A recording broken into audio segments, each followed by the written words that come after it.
Looking back on it, I don't think I ever really noticed any of the red flags because I was so young. Being in high school, you're not really noticing everything that's happening. I had a hard childhood already. My mom struggled with drug addiction. I also watched her go in and out of rehab. I lived with my grandmother as well for most of my life. My personal story started with my dad. When he was an infant, his father murdered his mother, and then he committed suicide. You get this, your home that should be your safe spot and your place you can feel safe at doesn't become that, and when you don't have that anywhere else, you really feel kind of like adrift in the world. Being young and rebellious as I was in the 70s, and moved in with somebody and thought life was gonna be good, and then I started the blue one day. I was knocked on the floor, and I don't know why. Because he lost both parents, he was sent away to an orphanage. I've been thrown through the wall, I've been strangled, I've been thrown down steps, multiple bruises and scars and scrapes and cuts, broken wrist, broken ankle, broken ribs. Every door would be broken down in the house. He would break his way into wherever we were. If I was the one that was in the front, that the children would be safe. I don't remember if he was choking her or like punching her or something like that. And then I remember I get involved. I'm like 8 years old, and we had this shower curtain rod. So I took the shower curtain rod and I just started hitting him in the back with it. And I was like, get off my mom, you know. He also had caulked all of the windows shut in every room of the house so that we could not escape through a window. I didn't look the way I do now. I had a much longer beard. I wore leather. I had a Harley Davidson. I hung out with motorcycle guys. People see that and think, yeah, you can't possibly be. And if anything, you're the abuser, because and it is a difficult place to be. And then my mom had car keys because she was trying to gather me and her to get out of there, and he broke the car keys in half so we could. I'd never seen anybody break a key like a car key. He broke the car key in half, so the piece that goes in the car and the other piece were in two pieces, and we weren't able to go anywhere because that was the only car that we had. Oh, I'm sorry, I'll never do it again, that whole thing. Of course, I believed. Months later, it happened again. I was out. I was done. I saw this job, and my mother was very worried. Can you handle this? I said, I don't know. Also had a family member, unfortunately, die because of domestic violence. That was hard.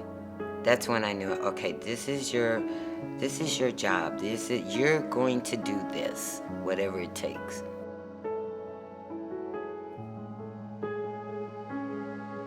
I knew that once it got increasingly worse, recently with the strangulation, which wasn't the first time that he had strangled me, that's when I realized that I needed to leave.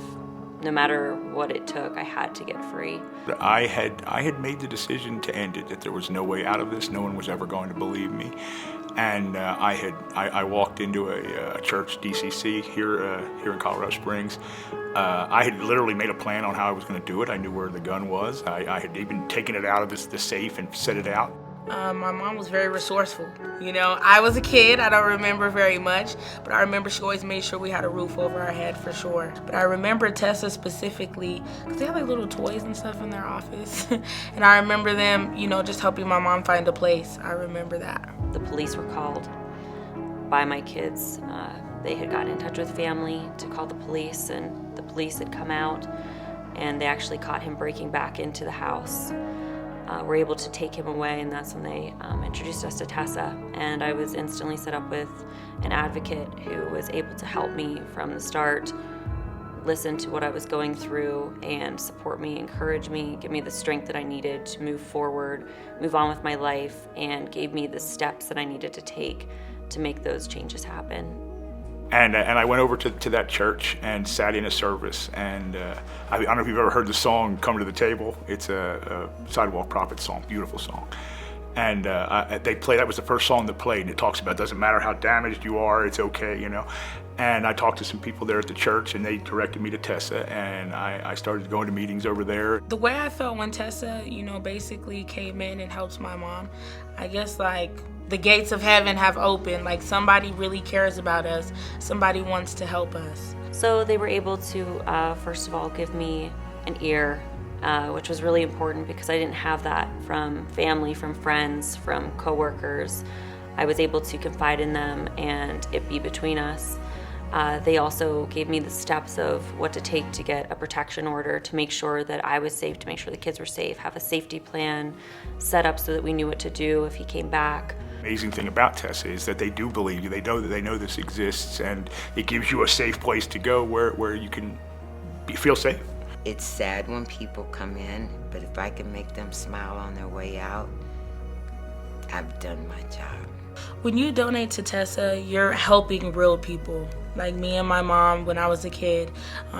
You're actually helping people that need it, people that have been through a lot. So you know that you're making an impact on that woman's life and also on the lives of her children so that they can live better and hopefully get out of that circle and of domestic violence within their family. This is a great organization. It provides a safe place for everybody, and that doesn't always exist everywhere. So if you just really want to help society as a whole and not just one side or the other, TESSA is an amazing organization to donate to and to give to.